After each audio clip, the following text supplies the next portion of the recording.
Hello and welcome to this webinar brought to you by the Mapping and Benchmarking Annex of the IEA 4E Implementing Agreement. My name is Jeremy Tate and I carried out the analysis and research that underpins this study. And this webinar is intended to summarise the main points arising from a benchmarking study that was published by our Annex in June of 2011. I'm going to highlight the main points and explain some of the background to the trends that we're seeing, but full details are available in the benchmarking report, which is available from our website, and you can find on that website also information on the background to this annex, and I won't dwell on explaining any of that in this webinar. The webinar should take around 20 to 25 minutes. Firstly, starting off with the definition of the products that we have included in this study. We have focused on electrically powered dryers which dry textiles by passing heated air through a rotating drum.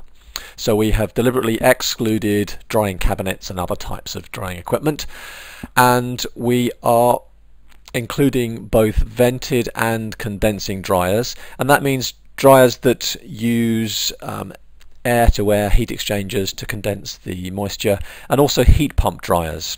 They're also included. We have focused on household appliances by basically excluding products that within kilos. We figured that those are going to be commercial if they're over 10 kilo capacity, and we have also deliberately excluded the compact dryers, which would have quite different efficiency ratings, and we've considered those to be those less than 4 kilos. That has probably eliminated around 6% of the European market. Data we have indicates that 4 kilos and less account for less than 6% of the EU market. So these are the products that we've considered within the analysis. We've invited data from all the participants in our annex, and we gathered data from that defines the performance of over 8,000 products. This has come from Australia, the UK, USA, Canada, Denmark, and we also obtained data from 2 other countries, that is France and Spain. The data we gathered from Austria, Switzerland and the EU as a whole was not on individual product performance, so couldn't be plotted on the scatter graphs, but it did give us market average performance. This product has been subject to energy labelling in the EU and other countries for quite a while now, and we do have data that covers from 1996 up to 2010. If you remember, this is a report that was published in 2011. The data sources were from 2 main types. Primarily they were from the governmental sources, directly from governments and agencies, but we did also get some data from some what we term as alternative sources, which I will talk about in a bit more detail in a moment. So in terms of the conventional sources, we do have data from the countries you can see in this table. Perhaps most importantly, if you look at the column on the right hand side, some of this data was indeed sales weighted, which will increase its robustness in terms of how representative of the market it is, but some is not sales weighted. Because of the adjustments that had to be made to the data as it was supplied, and we'll talk about the process of that in a moment, but because of those adjustments we only consider the data that we've gathered and used in the report to be of a quality that we call illustrative. We have 3 labels or classes for data quality: robust, indicative and illustrative. We consider robust data to be that from known and reliable sources and to be sales weighted and therefore highly representative of the market. indicative data we consider to be reasonably representative, i.e. it would cover a majority of the market but perhaps not all, and it would include some assumptions and adjustments to the figures, but it remains a fairly good indicator of the market performance. Where we've classed data as illustrative, it means that it is either not representative of the majority of the market, or perhaps there are aspects of the test methodology that are not known, or, as in this case, it means that we've had to make some quite significant assumptions, some of them even speculative, about how to adjust the data to make it comparable, and we'll talk more about that in a moment. So all of these data sets we have classed as illustrative for the purposes of this because of the adjustments that were made. So these were the conventional or governmental sources. This slide shows the alternative sources that we used. So these were commercially available data sets and data sets arising from some national and international projects which gathered such data. Most of this is not sales weighted, but in fact some of this did manage to bring us more recent data than was available through the conventional government type sources. This did help to supplement the government data to a reasonably significant extent for those countries. The figures in brackets you can see there are the numbers of products included in each data set. Now, the energy efficiency performance figures that we got were generated in each of the countries by three main types of test methodology, and herein lies the one of the most significant challenges we had in doing this analysis, because of the significant differences between these test methodologies that are used in the different regions. The US and Canada bases its capacity on the internal volume of the drum of the unit, whereas the other regions are based on the capacity in terms of the weight of dry fabric that the drum can hold. That's one fairly significant difference in terms of the capacity, but also the Canadian and US test methodologies are based on a fixed weight of fabric being used inside the drum, and they generate an efficiency factor which they call the energy factor, which is based on pounds per kilowatt hour, whereas the efficiency metric used in Australia and the EU is kilowatt hours per kilogram. So there are other significant differences in these in terms of the wetness of the load, how wet it is at the beginning and how dry the machine has to make it at the end point. They differ in terms of which fabrics are used in the drum during the test, and there are also some slight differences in the ambient conditions during the test, and all of these factors we had to weigh up to sort out how we would render the efficiency figures comparable, and this next table looks at that in a little more detail. So the normalization process or adjustment process was quite extensive and had to be based on some empirical data that we found, but the quality and quantity of that was not very strong in some areas. The size of adjustment that we had to make was also fairly significant once we'd worked out the scale of the adjustment in each area. Basically, for the differences between the Canadian-US tests that were done using 7 pounds or 3.2 kilos of textiles compared to the EU and Australian methods, which were based on a full load, the adjustment was of the order of 30%,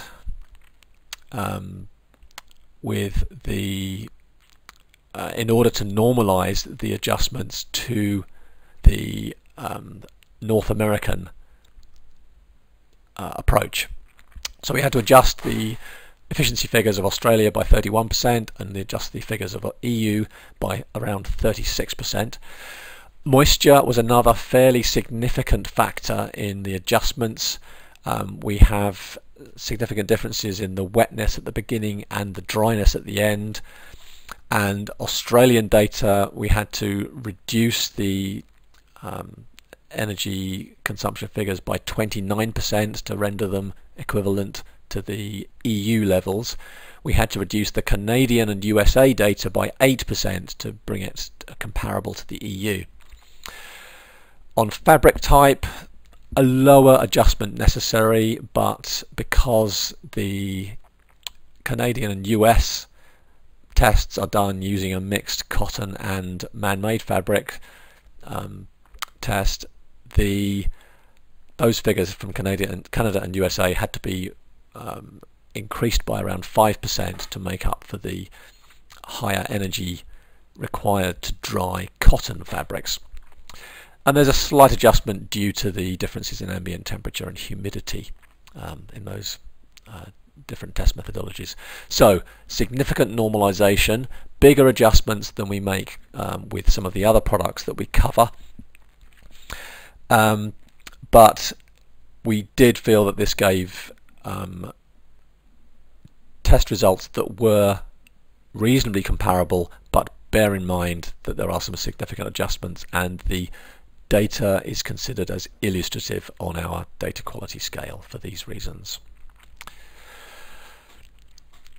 If you look at the overall impact of the adjustments that we made, Australian performance figures were reduced by around 50% and the EU by 30%, or 36% I should say, and the Canadian and USA figures had a 3% reduction. And in particular, bear in mind the differences or cautions when comparing US-Canadian data with that from the EU or Australia, basically because of the difference in the means to measure the capacity of the drums, because there's some rules of thumb had to be used with that. Now, in the countries that we had participating, we have got energy labels in Australia, Canada, and the EU, with voluntary labels in Switzerland, and even in the USA there has to be a declaration by the manufacturer of the energy factor. You'll see later on how these minimum performance requirements that are operating in 4 of those areas are comparing with the performance levels. So yes, it's a product that does have a fairly reasonable set of product policy in place. Now, going on to the results, and firstly looking at the different types of product that were included in the data sets. Well, virtually all of the products in the US, Canadian and Australian data sets are vented. Some change seen more recently in the Australian data sets, but this makes a marked contrast to the EU figures. There's been a strong shift towards condenser dryers in the EU. It varies quite a lot between different countries. And the EU shift may well be down to the convenience of having products that don't require a pipe to be vented to the outside conditions.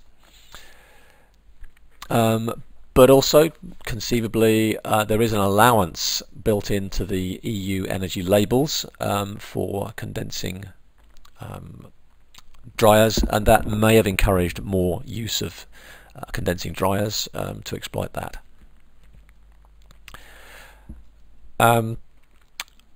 We found no significant difference in the energy performance of condensing versus vented dryers. They basically tend to consume a very similar amount, but of course a condensing dryer in the way it operates can and does return heat to the room in which it's operating, and that can provide some energy savings, energy benefit in the heating season of the year. If we look at the trends in capacity, there's been very little change in the Canadian, Australian and USA capacity levels when you compare that to the changes in the EU data. The EU data has shown a steady increase in the average capacity of the products on the market. A fairly relentless growth of around 5% per year, and it may possibly be that the energy labelling system itself is encouraging growth by achieving better efficiency by having larger products which are tested at full load, of course, and so there is that efficiency benefit in terms of the label that's earned.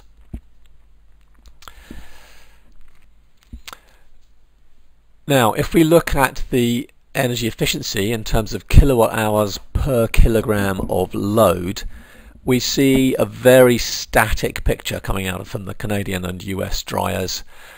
We see some slight improvement in the Australian efficiency levels, and if we look at the EU figures though, we do get apparently an improving trend in efficiency.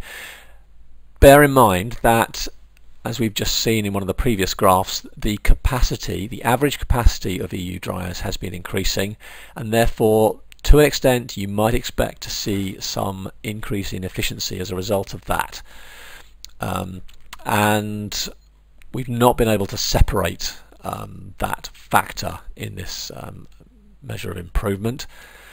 But looking at this pattern in the EU a little more closely, I'd like to highlight the Swiss level of improvement. Now the Swiss average products have really pushed through the pack to go from the worst efficiency levels right up to being the very best efficiency levels in Europe, and indeed they've caught right up with the levels that we seem to be seeing in the Canadian and US markets. This has been almost entirely due to the prevalence of heat pump dryers in that market. Heat pumps have gone from almost zero proportion of the market in 2003-2004 to around 25% of the market in Switzerland and Austria by 2009. And this really does account for a very significant growth in the energy efficiency of the products that you're seeing now in Austria and Switzerland. Now, if we look now at the scatter of efficiency in the different markets, what we're looking at here is a graph showing the capacity of the unit along the horizontal axis, and the vertical axis is showing the normalized energy efficiency, that's kilowatt hours per kilogram. Bearing in mind that there's some significant conversion between the different test methodologies, and in particular bear in mind that the vertical and indeed the horizontal location of the Canadian and US data compared to the others is subject to some uncertainty because of that conversion between the volume and the weight of fabric in terms of capacity metrics. What we've done here is drawn a ring around the each of the data sets separately. So we've taken the data set, the most recent data set we have for each country, and we've drawn a ring around the data that we had in that set to try and give you an idea of the spread. Now, perhaps one of the first things to note is how the heat pump appliances are in a very different and separate part of the plot. They have a specific consumption figure around half of that of the typical conventional type of dryer. Another significant difference between the regions is the very big spread of efficiency for the EU and Australia. Bear in mind they've got no minimum requirements, but they do have an energy labelling scheme which may have shifted products towards the higher performance levels. If you compare the spread of performance with that you see from the US and Canada, there's only about a plus or minus 7% spread for the US and Canada, whereas a plus minus 25% spread for the EU and Australia. And as you'll see in a later slide, the Canadian and US data is, as you might expect, bunched quite closely underneath the minimum requirements. Another significant difference which appears to exist between the markets is on the spread of capacities. We do seem to have a very broad spread along the horizontal axis for the EU and Australian figures markets, but the Canadian and US products appear to be in a fairly narrow band of capacities. Okay, if we move away from looking at the average performance of dryers and look at the total national energy consumption arising from dryers, we have some very significant differences. We see some growth occurring for all of the countries for which we had data. Australia and Austria showed the minimum and the maximum percentage of growth, but obviously both of those are from a fairly low base. But what's important to note here is the very big difference in the number of cycles per year in each household, and this is clearly very dependent on weather, cultural issues, and some other factors. And Canadian households tend to use their dryers 2 to 4 times as frequently as that of the EU, and around 10 times as frequently as those in Australia. Australians have more scope for drying outside perhaps, but perhaps most interestingly on this graph, if I point out that the actual number, the stock of dryers in Canada and the UK are very similar to within a few percent, but you can see that the usage patterns mean a very significant difference in the total energy consumption arising from dryers between Canada and the UK. If we now look at the minimum requirements and compare that with the market performance, we see, as I mentioned previously, US Canadian products bunch very closely under the minimum requirements, and these are requirements that are in place in California and in Canada, both as minimum requirements, mandatory. There is a proposal that is now in force actually between the publication of the report and me recording this webinar. The Swiss have imposed a minimum requirement for heat pump appliances, which basically means they have to be heat pump appliances. They have basically set a level at the A energy label, and this is a very demanding requirement. But as you recall, their market has been gradually built up from 0 to over 25% of the market were heat pump appliances in 2009. Since then it has continued to grow, and from 2012 indeed it will be mostly heat pump appliances. Some interesting comparisons here, that over half of the EU products perform worse than the US and Canadian minimum requirements, but, and perhaps because of the existence of the higher energy labels, we do see some possibly quite highly efficient dryers of the conventional type which are better performing than apparently the Canadian and US products. Now, if we consider what could happen to the markets under different scenarios of future requirements, firstly, if the EU were to adopt levels comparable to those in Canada and the US, we could see the elimination of a lot of poor quality poor performing products. But if we look at how the minimum requirements in Switzerland might affect the markets, clearly elimination of most of the products, which would create a massively transformed market. So moving on now to the conclusions in terms of the key issues for policymakers. We do apparently see the benefits of the long-term minimum requirements from the US and Canada. They appear to have been effective in transforming the markets in those areas. We have seen an improvement in the energy efficiency of EU and Australian products that apparently seem to have matched the US and Canadian levels by 2011. But we do see significant scope for improvement of products in all of those markets, except perhaps the Swiss market, since their minimum requirements. But we could certainly show that efficiency could be improved by 9% overall if minimum requirements were brought in at the US-Canadian level. Furthermore, in terms of reducing overall consumption from dryers, the biggest factor that could affect this would be the usage, by promoting alternatives to electrically driven drying altogether. That would be far more effective than increasing efficiency of the electrical dryers.